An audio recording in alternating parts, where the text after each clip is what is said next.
Hi, everyone. Thank you for attending our webinar. We will let a few more people gather in, so take this time to get settled, and we'll get started in a few moments.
All right. Good afternoon. Thank you for attending our mini webinar series on funding climate action.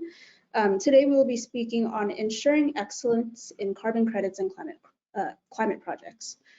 My name is Elizabeth, and I am the regional marketer for North America at South Pole. So a bit of housekeeping before we get started. Everyone is muted upon joining, but you should see a box for questions in the GoToWebinar taskbar. So if you have any questions, please submit that in the box, and we will try to answer all questions during the Q&A at the end of the session. This session will also be recorded and sent to all who registered if you would like to rewatch or re-listen.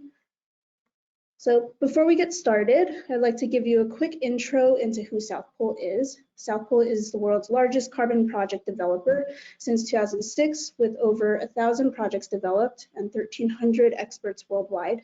And since then, we've expanded our services and become the leading provider of climate solutions and climate advisory for private, public, and nonprofit organizations across all industries. So without further ado, I'll let the two speakers, Natalie and Emily, introduce themselves. Hi, everyone. Natalie Alex. I am the regional lead here in the Americas on South Pole's carbon portfolio offering team, and I am based in San Francisco, California. Hi, everyone. I'm Emily Waffler, and I lead our climate action credit advisory practice in North America, which means I work with companies and other stakeholders in the carbon market space to understand voluntary carbon market trends and translate that into high integrity action. And I am based in Seattle, Washington.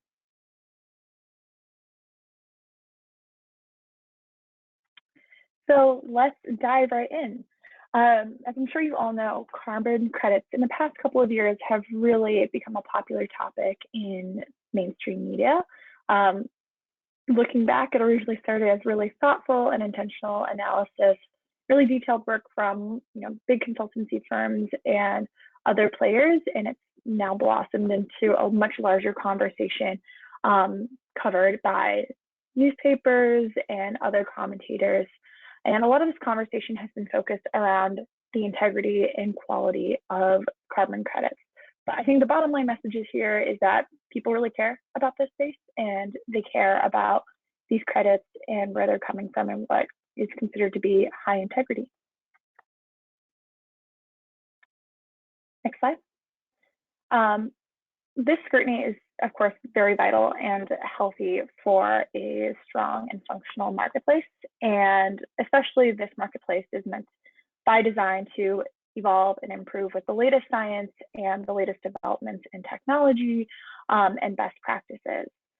The topic of integrity, however, is not new. This is a conversation that is as old as the voluntary carbon market, but the pressure and the scrutiny coming from a lot of these other actors has highlighted what many experts have been working on for a long time and what a lot of scientists have been working to align with for many years. And because there has been this increased spotlight on carbon credits and carbon integrity, many of these experts are using this as an opportunity to double down on efforts to improve the integrity and quality of carbon credits. Depending on who you talk to, however, there are different definitions of what a quality carbon credit is.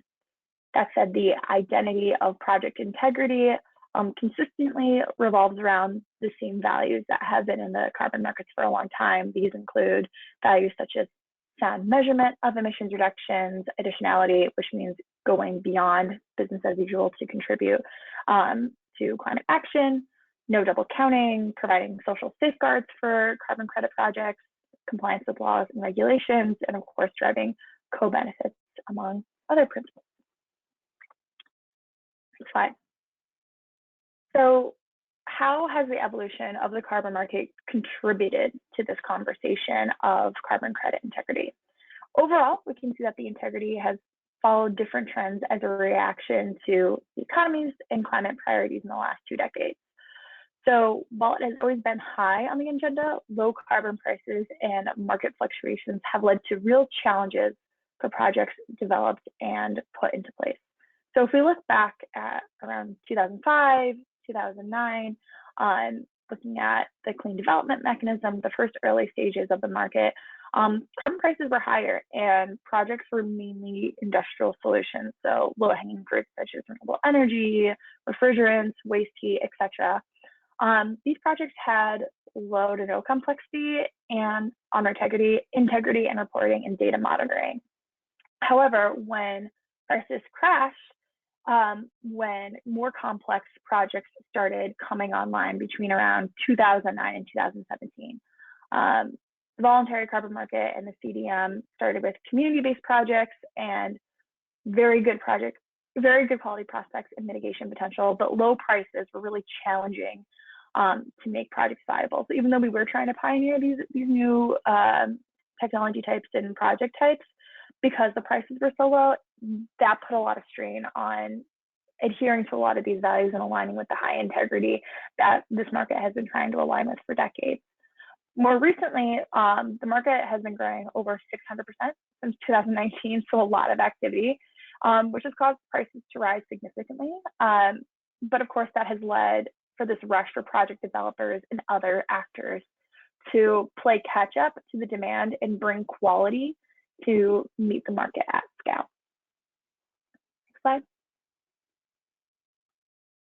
So when we talk about who is discussing this idea of project integrity, there are a lot of different actors in this space, and this will be the focus of today's webinar. So just looking at the slide on the left-hand side, you have those groups that are informing credit quality. So these are different players that are saying what a carbon project should look like, what it means to have integrity in credit validation.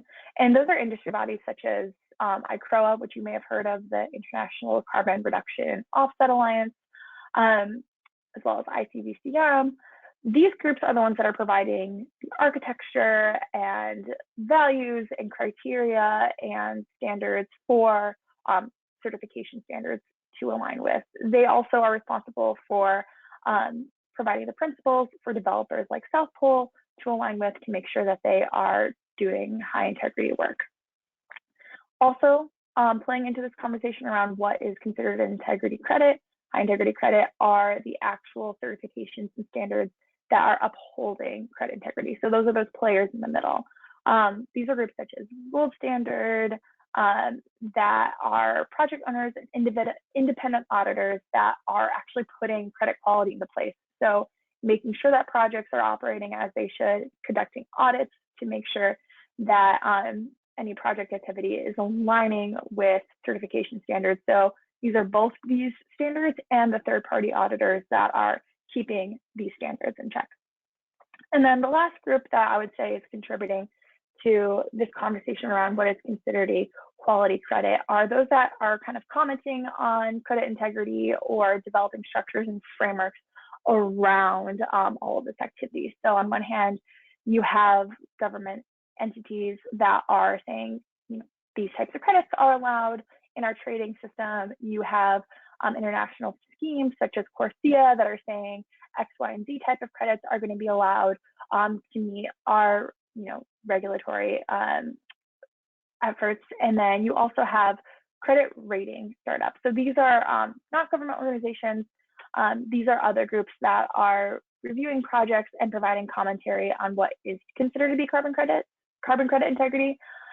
However, like the governments, they're not the ones actually developing the projects or providing the values that inform the actual project's development. They are on the other end of things. So taking what's been done on the market and then providing their own spin on things and saying, you know, we think this is high integrity, or we'll allow this into our framework or not. So as you can imagine, there's a lot of different voices here, and at sometimes they don't always agree even within these different groups, right? Different certifications and standards, they're going to have different methodologies, different government schemes, they're going to let different credits into their scheme or not. Even different raters may have different perspectives on, you know, different project types or different standards. So there's a lot happening here, and it's very difficult to kind of make sense of the noise. And even though we are aligned on those core principles that we talked about earlier that have been with the market for so long, what that looks like in a key definition of what is a high quality credit, it's still an ongoing discussion. So as we said, today we'll walk through all these players in the space just to break down on how their work contributes to discussions around what is considered a quality credit. And we'll start with the organizations that inform credit integrity. So a recent example of how these groups interact to drive the conversation of integrity, we can turn to the latest from the Integrity Council for the Voluntary Carbon Market, so the ICVCM. The ICVCM recently released their new guidance for carbon credits, the core carbon principles, earlier this year. For the ICVCM stamp of approval, carbon credit certifiers such as Verra, Gold Standard, and the American Carbon Registry will have to demonstrate how their credits were generated, show that they are genuine emissions reductions or removals with scientific methods, and adhere to rules on respecting the rights of Indigenous and local communities. And the first labels under this will be released towards the end of this year. The ICVCM has joined forces with the VCMI, which is focused on demand side integrity. So this would be the use of carbon in order to build an effective and trusted market, unlocking investment and exponentially increasing the positive impact it creates. Next slide. The core carbon principles, the CCPs, are a set of interlinked principles to define a threshold standard to ensure integrity. So they were developed with input from hundreds of organizations throughout the voluntary carbon market. And the CCPs provide a credible and rigorous means of identifying high integrity carbon credits that create real, verifiable climate impact based on the latest science and practice. So this includes qualities such as being additional, which means that the sequestration or avoided emissions must go beyond what would have otherwise have occurred had the project not happened. Another really key value is permanence. So this is the idea that any sequestration or avoided emissions from the project must have durability against reversals, which pretty much means that it will go back into the atmosphere, usually for at least 100 years. So anything that's happening must be retained for a long time to have, you know, valuable and high integrity impact. Another really key principle here amongst this long list is also this idea of no double counting. So this is this idea that, you know, a carbon credit that is being used to contribute towards, for instance, a company's goals, another company or government can't come along and say, actually, we're going to take credit for that work as well. It has to only be counted once, and that, you know, any credit that is being sold only represents 1 ton of CO2e, and that this is, you know, consistently registered and monitored. So these are just a few. Of course, there are many others, things like tracking, transparency, you know, contributing to sustainable development in the areas that the projects are happening. These are all key principles that all of those experts aligned on to generate the core carbon principles. Next slide. So that covers just a taste of who is operating in the inform credit integrity space. So I will now pass it over to Natalie to talk about some of those agencies that are upholding credit integrity. Awesome. Thank you, Emily. Next slide. Great. So Emily teed up really well who are the big players in contributing to quality. So now I'm going to focus on discussing how standards are upholding credit integrity. So who are the certification standards and what is their role? Certification standards establish rules, requirements, and procedures for all stages of project development, issuance, and monitoring. They define components such as project start date, crediting period, how to demonstrate additionality, measure sustainable development goals and permanence requirements, as well as managing the public registries of carbon credits. So on this slide, you'll see the most widely used carbon standards are the Verified Carbon Standard, also known as VCS, and Gold Standard. Both have robust requirements and quantify co-benefits. However, Gold Standard heavily focuses on this co-benefit component and does require a minimum of 3 STGs per project. However, VCS does have a wider scope in terms of technologies, as it has developed a wider range of methodologies, some of these being super cutting edge methodologies like blue carbon and soil carbon. And then you have your regional and national standards, such as the American Carbon Registry. And then you have your technology specific standards that focus on a specific technology. For example, Puro Earth focuses on carbon removals. Next slide.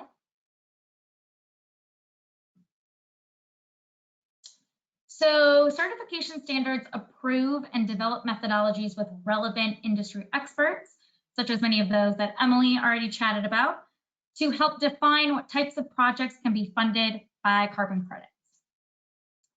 So methodologies establish the rules, requirements, and procedures for quantifying greenhouse gas emissions and/or removals from a specific activity.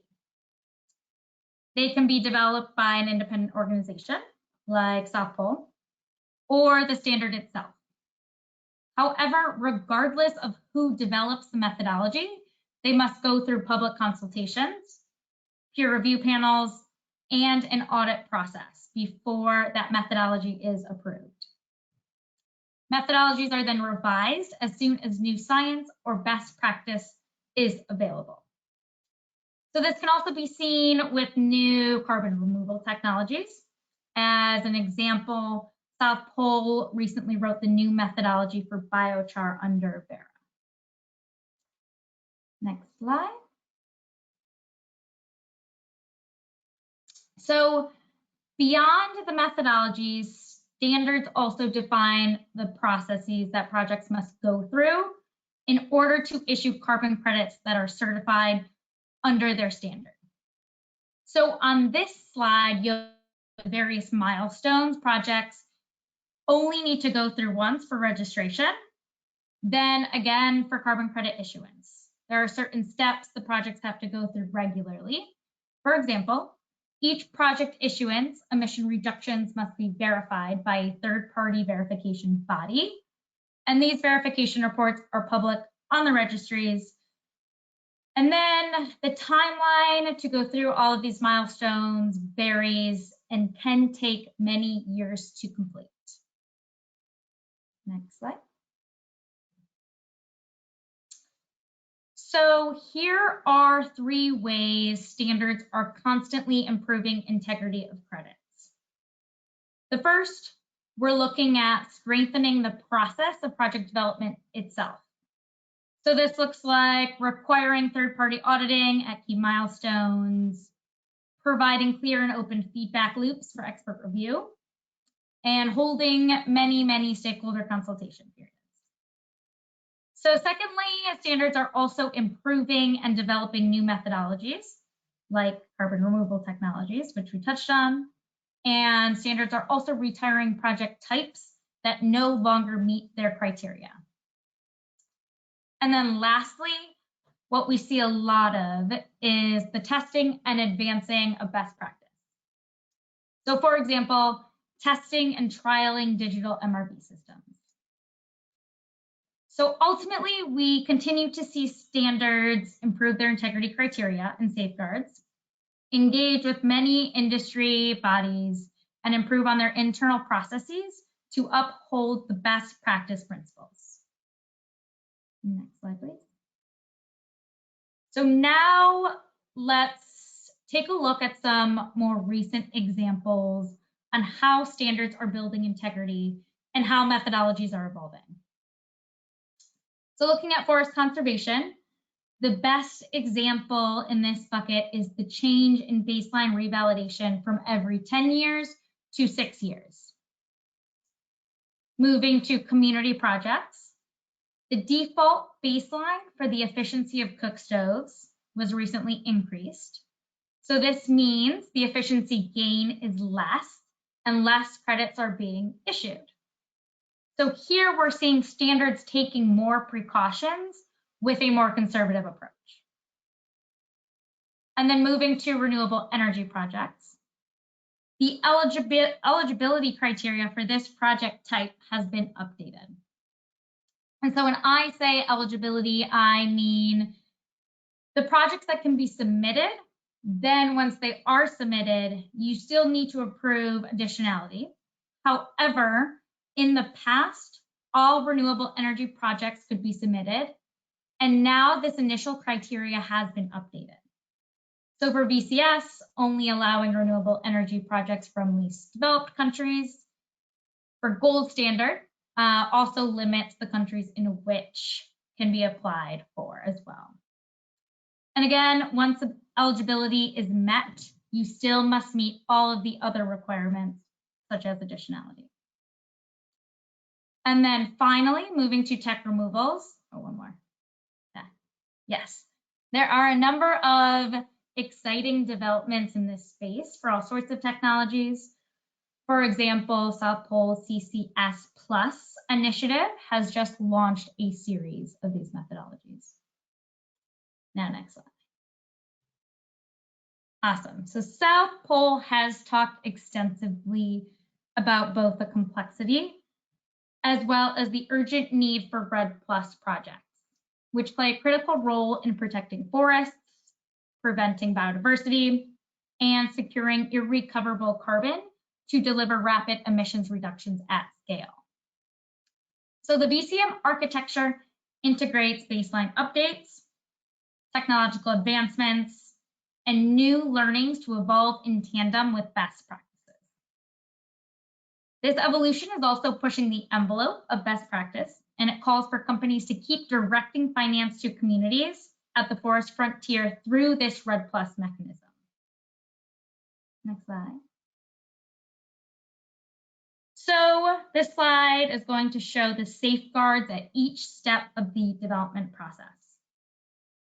So first, when establishing a baseline, project developers model future deforestation rates using methodologies approved by certification standards, such as Vera.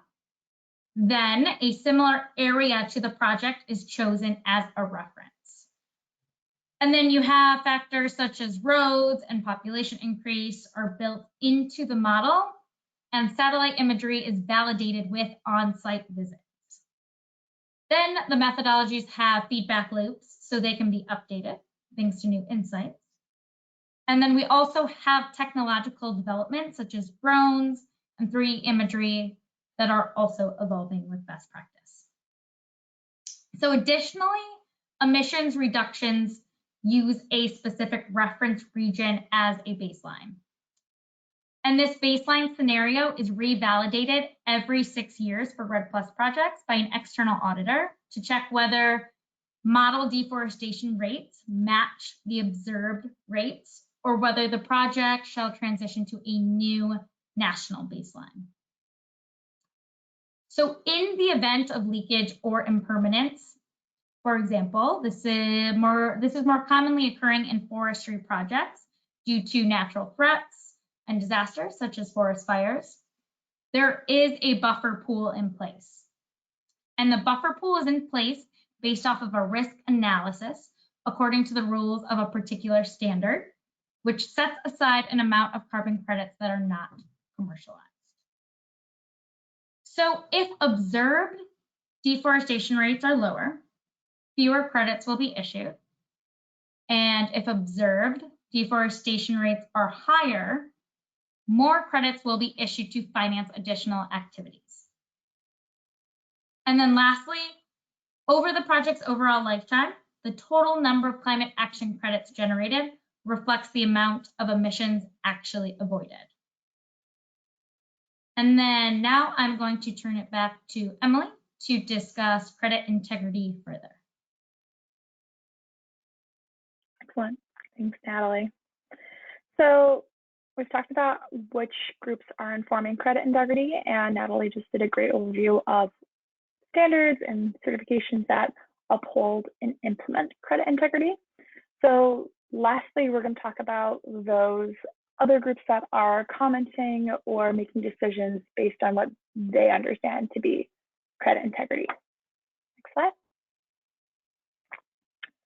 So currently there's a number of startups popping up around the world aiming to evaluate different credits, including their baselines, performances, and other characteristics, and then provide ratings on what they consider to be quality credits. Each rater develops their own evaluation criteria, typically aligned with best practice principles such as fiduciarity, permanence, etc. And credits are typically remotely evaluated and given a score against those evaluation criteria that the raters develop. Some ratings could lead to enhancement of quality assurances from the certification standards, and for maximum impact, they should be harmonized with those common principles that we talked about earlier. Next is governments and regulatory bodies. So governments or governmental organizations such as the UN are often supported by various agencies or advisory groups made up of industry experts. And they have the power to dictate who will need to offset their emissions, how many emissions need to be addressed, and which credits qualify for these activities. And these guidelines are often perceived as an indicator of what is quality. And because governments approve certain credits, they signal to the voluntary carbon market as well what is considered quality. So sometimes when one of these groups moves and say, we'll allow this standard or this type of project type or whatever it may be under their system, those in the voluntary market will look at the UN or look at the EU and say, well, those groups are the ones saying that this is what is acceptable under their standard. That must be what is considered best in class. So we're going to align with that for our voluntary carbon purchases as well. Similarly, there are international schemes that have the same effect on the market. So ICAO is a UN agency directed by national governments, specifically for the airline industry.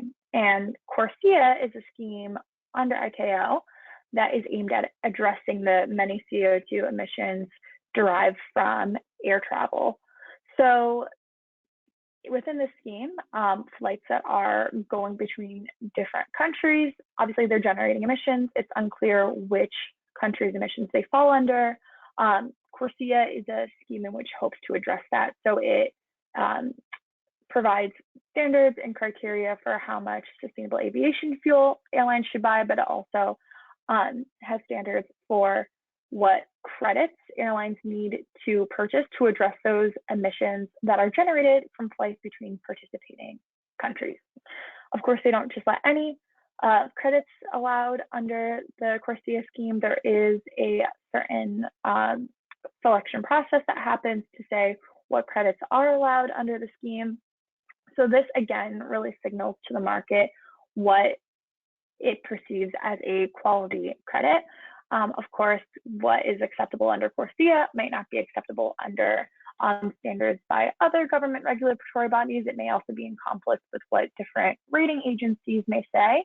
But of course, it does have a strong signaling effect in the market. And what we've seen previously is that when CORSIA has mandates about what is allowed or not allowed under its scheme, we see voluntary players moving accordingly as well. Next slide. So carbon credits are built on a foundation of robust principles, constant learnings, and the latest proven climate science. There's a lot of vital work being done to improve the integrity and quality of the carbon market. These developments will reduce confusion, overcome market fragmentation, and give buyers confidence that they are funding projects that are making a genuine impact on emissions. This is fundamental. A high integrity voluntary carbon market can further accelerate the uptake of emerging technologies and protect and promote nature and diversity, as well as put vital funding into the hands of Indigenous peoples and local communities who are critical stewards of our core carbon sinks. A high integrity voluntary carbon market is one important tool that can help finance the transition to a 1.5 degrees Celsius pathway. Of course, always partnered with carbon reduction from governments and companies and other private sector players. Because of its critical role in the transition to a 1.5 degree pathway, it is critical that key actors advocate for globally accepted, harmonized quality assurance. At the same time, it's also critical that the price players pay for carbon credits matches real abatement costs and allows for high quality processes. So thank you for listening to our webinar, and we now invite you to stay on and to ask any questions you may have. All right, thank you to both Natalie and Emily for all of your insights. And yeah, we'll take a few questions. We have a few more minutes. The first question that came in, and feel free to, anyone else who's here, to put any questions into that question box. What should I look for when looking to buy high integrity credits? Emily, I could take this one. Yeah, go ahead. Awesome. So Emily talked about ICROA earlier. In the first couple of slides, ICROA stands for the International Carbon Reduction Offset Alliance. So you want to look for projects from ICROA approved carbon standards. So ICROA ensures the project is real, verified, permanent, and additional by setting very stringent requirements that must be followed for a project to issue carbon credits. And then Emily, feel free to jump in anywhere I missed. Definitely, and I would say, depending on how you're working with carbon credits or, how robust your systems are, I would encourage further investigation on a per project type basis. So, of course, Natalie did a good job of giving the overview of different types of credit types. And so what may be considered, a concern of quality for a forestry project is going to look a lot different for a community-based project. So each different project will have different considerations and different things to look for when evaluating integrity. So always take that perspective into mind, is that there's very different considerations and methodologies that are also intersecting this conversation as well and requires careful consideration. Great. And to kind of segue into like project types, is there a best or highest in quality type of project? And kind of, can you go into detail a little bit more on high-tech projects versus nature-based solutions? I can take a first stab, and then maybe Natalie, you want to take the second part of that question. So I will say there's not necessarily one best project type. I think you can have great projects and projects that have more complications and considerations for every single project type, and so they're definitely not all considered equal. Anytime I work with a company or a client on any of these questions, I always start with what's important to the client. So depending on an entity's motivations for purchasing credits, targets that they're supposed to align with, regulatory requirements that they're supposed to meet, there's a lot of things to take into account. Of course, certain clients and certain entities will want to purchase credits that align with their value chain. Obviously, if you're a paper company, you may be more drawn to purchasing a forestry credit to kind of directly interact with the ecosystems that your industry is affecting. So a client like that will have a whole host of different considerations for ensuring carbon integrity versus another client that maybe has regulatory obligations and they're looking for a budget-friendly way to meet those regulatory obligations. Knowing what's important to a client will really tailor the conversation for what integrity concerns that we're going to look for, just because what integrity looks like does differ from project type to project type. So to answer the first part of the question, no, there's not one solid project type that we can point to and say this is the most high integrity. There's different ways these values and principles can manifest across project types. Awesome, yeah. And I would only add that, each project type is very unique and has a set of co-benefits that is also unique. And we want to be able to match that project story and co-benefits to the story you're trying to tell with your climate impact. And we can help you do that. Great. And there's a question here on ICROA. So while we see on the ICROA site, they state the standards and info on accreditation, how can we source projects that ICROA has accredited? And this is specifically for a company's overall offsetting strategy. Yes, so on the ICROA website, you'll see their code of best practice. And so there is a list of their approved standards, and you'll want to source projects that are under those standards.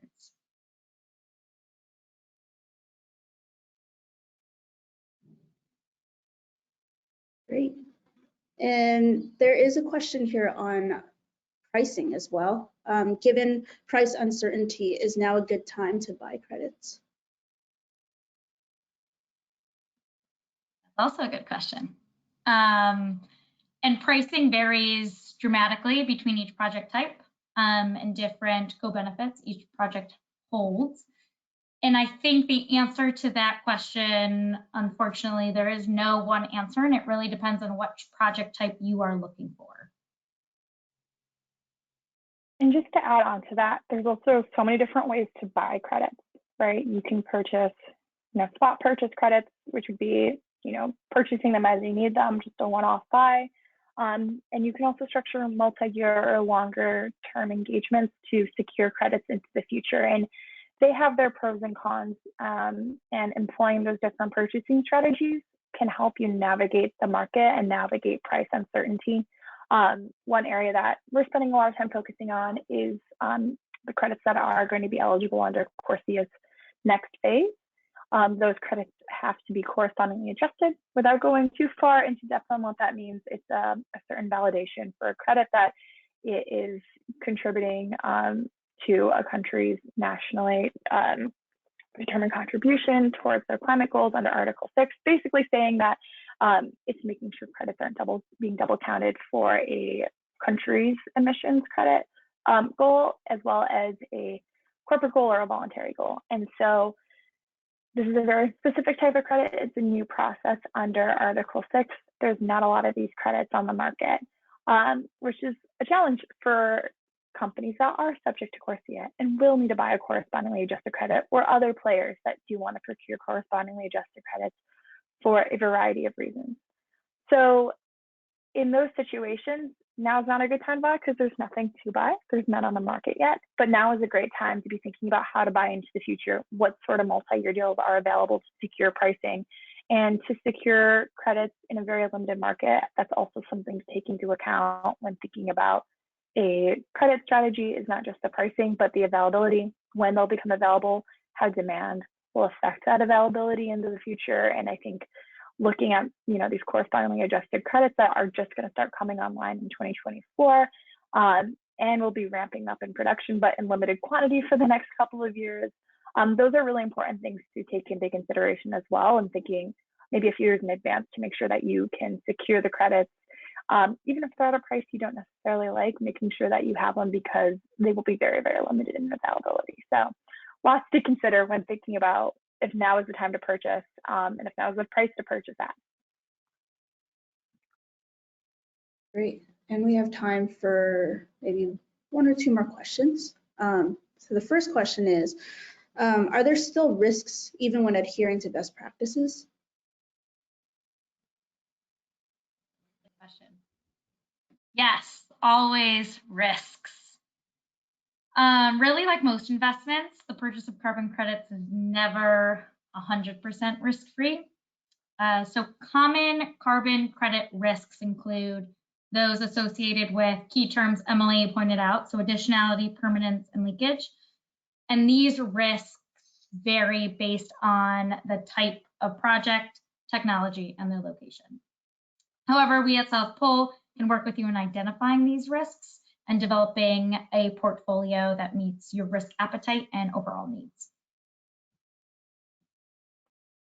And just to add on to that, I think it's, Natalie used the term portfolio. I like to think about it as you would a financial investment, right? You're going to invest in a wide variety of stocks. Some are going to be maybe more high potential than others. Some are going to be a little bit more safer. The same is true for credits, right? This is, these are scientific processes. We're absorbing ecosystems in action, and ecosystems are going to behave how they want to behave as much as we try to facilitate certain types of activity. So there's always going to be uncertainty as we observe and improve methodologies over time. So definitely there will always, be those risks, but balancing it out and taking that into consideration while thinking about how you're going to structure your purchases over the long term is very critical. Great. And one last question, and I think this is more of like a prediction, or what do you two foresee in the future? But do you see initiatives such as ICVCM and VCMI correlating or overlapping activities in the carbon markets?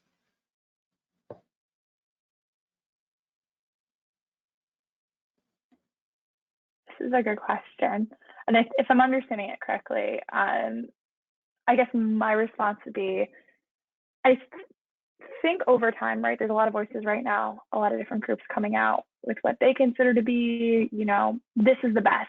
And if it hits all of these things, that means it's the highest integrity. And, other groups, even those not informing the actual developers, but are on the rating side or in the news media, they're going to have their opinion too. I think the problem is, since we keep forgetting, it's still a very young market, right? We started this conversation with that time limit in 2005. That's still very new. I think over time, when we see more of these projects being implemented over a long period of time, not just on a couple year time frame, we'll have more data to reference on, what is considered high quality, how to align with market behavior, how to align with typical behavior, and then over time as well, all these different voices in theory will align. Again, they're always, for the most part, aligned on those core principles we mentioned. All of these critiques and opinions do match with those ideals. So I think over time they will overlap and align. How long that'll take is a little bit dependent on a lot of factors, but ultimately my hope is that they will, collaborate and will align, whether that's through the voluntary market, or I think the regulatory space also has a role to play in this. I think we'll start seeing more governments, in the US, there's already some movement here. The green guys are starting to come out again, and it's talked that there might be some commentary from the US government on what the US government thinks is considered a quality credit. So, eventually, yes, I think they'll all align. But Natalie, I don't know what your thoughts are on this. No, you covered it, Emily. It kind of reminds me of the graph you kept referring to with all the different experts and industry bodies. I mean, I'm sure we both agree that that is only going to grow, and there's going to be so many more relevant bodies that are helping define integrity and quality. And it is really important that we all come together and help define it as one, so we don't have a million different voices in our ear, and we can really focus on driving that climate finance. All right, and that's all the time that we have for questions. Thank you for attending our webinar. If you have any other questions, or if we haven't fully answered your question, please feel free to reach out to either Natalie or Emily, and they will try their best to answer as soon as possible. So please be on the lookout for our next webinar, and feel free to check out our website for more resources, blog posts, reports, webinars, etc. Thank you, and take care. Thanks, everyone.